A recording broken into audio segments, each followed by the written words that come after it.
Soyez bénis dans le nom de Jésus-Christ. Soyez bénis ce soir. Soyez bénis, soyez bénis, soyez bénis, soyez bénis.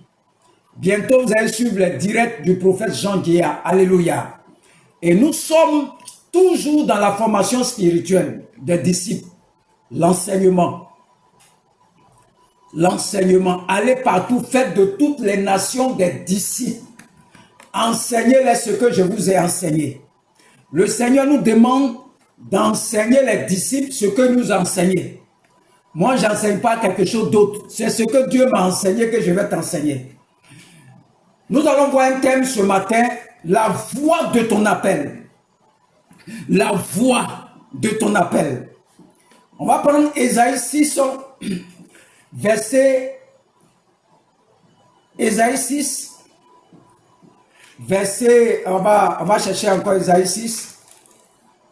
Ésaïe 6, verset 4. On va prendre Ésaïe 6. On va prendre d'abord le verset 8 d'abord.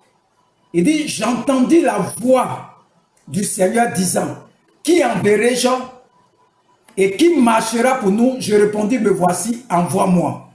Donc, Ésaïe a entendu la voix du Seigneur. C'est la voix de son appel.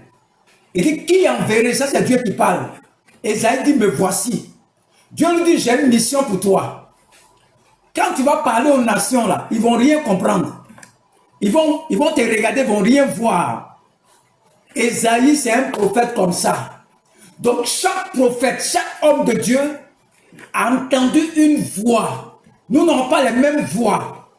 Chacun a sa voix qu'il entend.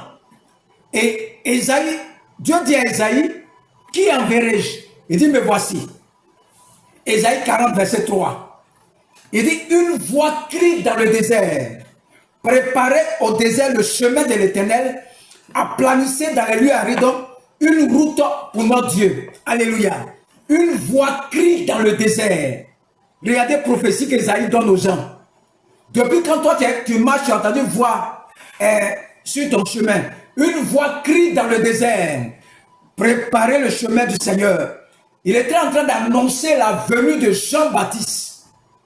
Jean-Baptiste, au temps de Jésus-Christ. Si on veut bien voir le père spirituel de Jean-Baptiste, c'est le prophète Ésaïe. C'est lui qui a donné le message de Jean-Baptiste. Une voix crie dans le désert. Préparez le chemin du Seigneur. Alléluia. La voix de ton appel. La voix de ton appel. On va prendre encore Genèse 12, verset 1 à 3. L'Éternel dit à Abraham, va-t'en de la maison de ton pays, de ta patrie, de la maison de ton père, dans le pays que je te montrerai. Je ferai de toi une grande nation et je te bénirai. Je rendrai ton nom grand et tu seras une source de bénédiction. Je bénirai ceux qui te béniront et je maudirai ceux qui te maudiront. Et toutes les familles de la terre seront bénies en toi. Donc voici Abraham, un adorateur des idoles.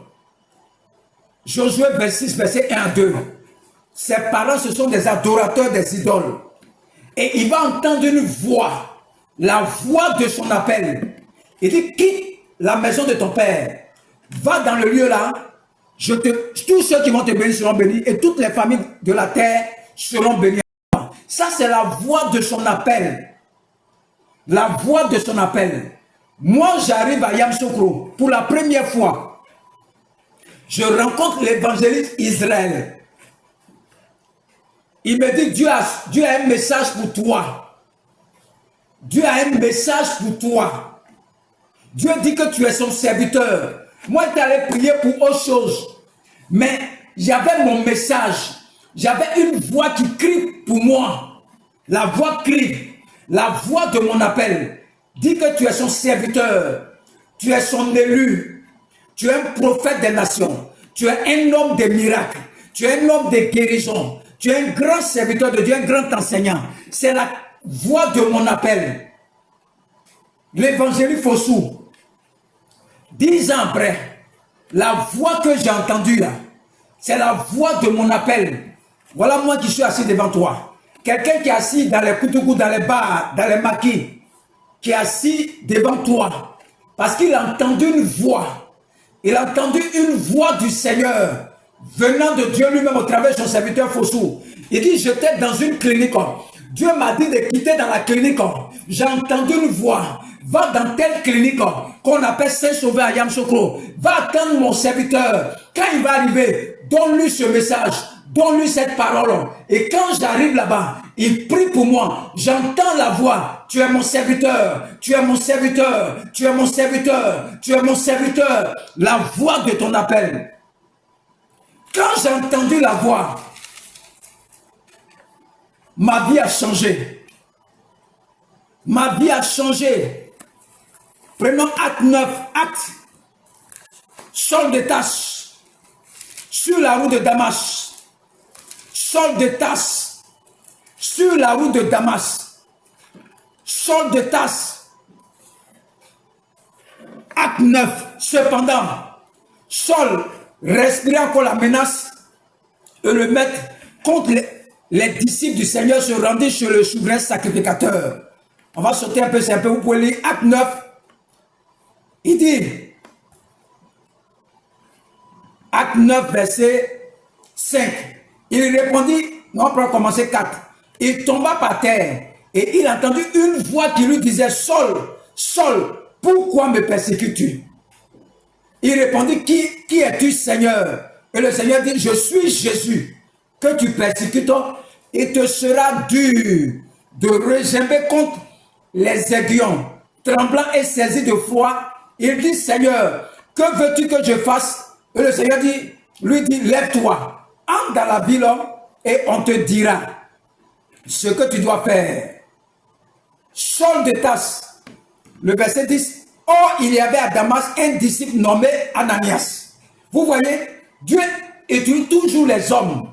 Le Seigneur lui dit, dans une vision, Ananias, il répondit, me voici, Seigneur. Et le Seigneur lui dit, lève-toi, va dans la rue qu'on appelle la droite et cherche dans la maison de Judas un nommé Saul de Tarse.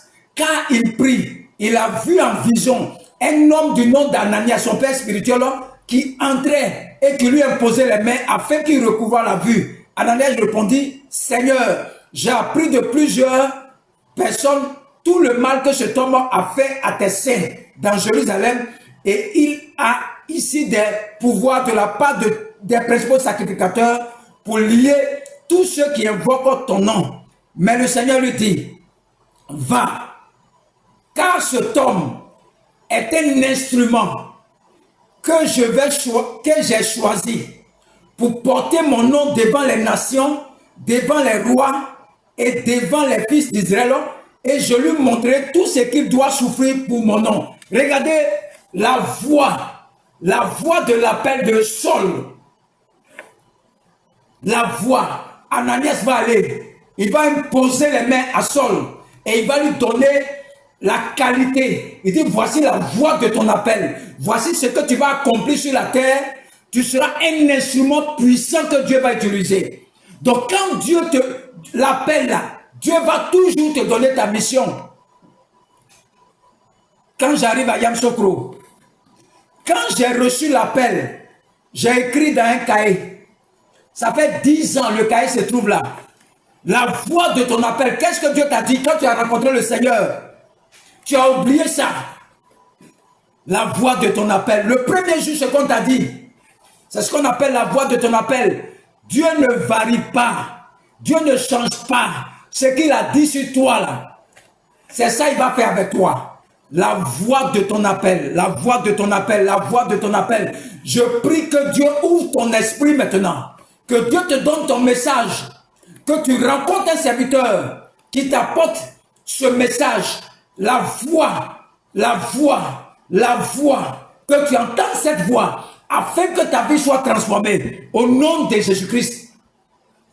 Si tu entends la voix du Seigneur, tu ne peux pas dormir. Tu ne pourras pas dormir, tu ne pourras pas dormir. Chaque nuit, ça sonne dans tes oreilles. Ça sonne dans tes oreilles, tu ne peux pas dormir. Tant que tu ne te lèves pas, tant que tu n'accomplis pas ça, tu ne peux pas dormir. La nuit, tu te réveilles. Tu n'arrives même pas à prier. Tu es sur ton lit. Tu ne sais pas qu'est-ce qui se passe. La voix que tu as entendue là, Quand que tu n'as pas exécuté ça, tu ne pourras pas dormir. Les nuits, pendant que les gens dorment, tu passes des nuits blanches, tu ne sais pas qu'est-ce qui se passe. Parce que tu as entendu une voix, et la voix du Seigneur. Tant que tu ne l'es pas pour accomplir cela, tu ne peux pas dormir. Tu ne peux pas dormir, j'ai fait 10 ans sans dormir. Je ne dors pas. Je ne dors pas. Je vais ici et faire offrande. Je fais telle chose. On dit c'est les sorciers, c'est les démons. Ce n'est pas vrai. C'est Dieu lui-même qui est sur toi. Quand j'ai accepté l'appel, c'est comme si on m'a déchargé d'un fardeau. C'est comme si on enlevait un fardeau sur ma tête au lieu de je suis en paix. Je ne savais pas que c'était l'appel qui me fatiguait. J'ai tourné chez les serviteurs, ils ont prié pour moi. C'était un démon, démon de famille, démon de temps, démon, 10 ans de souffrance. Je ne sais pas qu'est-ce qui passe dans mon argent. On dirait qu'on me vole mon argent. Mais aujourd'hui, tout est réglé. Quand j'ai accepté l'appel, je n'ai pas écouté les hommes. Si tu écoutes les hommes, tu vas rester là. Tu ne peux pas dormir. À moins que ce n'est pas Dieu qui t'a parlé. Si c'est la voix de Dieu que tu as entendue, tu ne peux pas dormir la nuit. Tu ne peux pas dormir. Tu ne peux pas dormir. Chaque nuit, tu es là. Tu te réveilles. Qu'est-ce qui se passe? Qu'est-ce qui se passe? Tu es là. Tu es là. Tu es troublé la nuit. Tu ne comprends pas ce qui se passe. Tu ne comprends pas ce qui se passe. La voix de ton appel. Que Dieu te visite et que tu entends sa voix. Si Dieu t'a déjà visité, que Dieu éveille ta mémoire, qu'il éveille ta mémoire, qu'il te rappelle cela, et que la gloire revienne à notre Dieu, dans le nom de Jésus-Christ. Amen.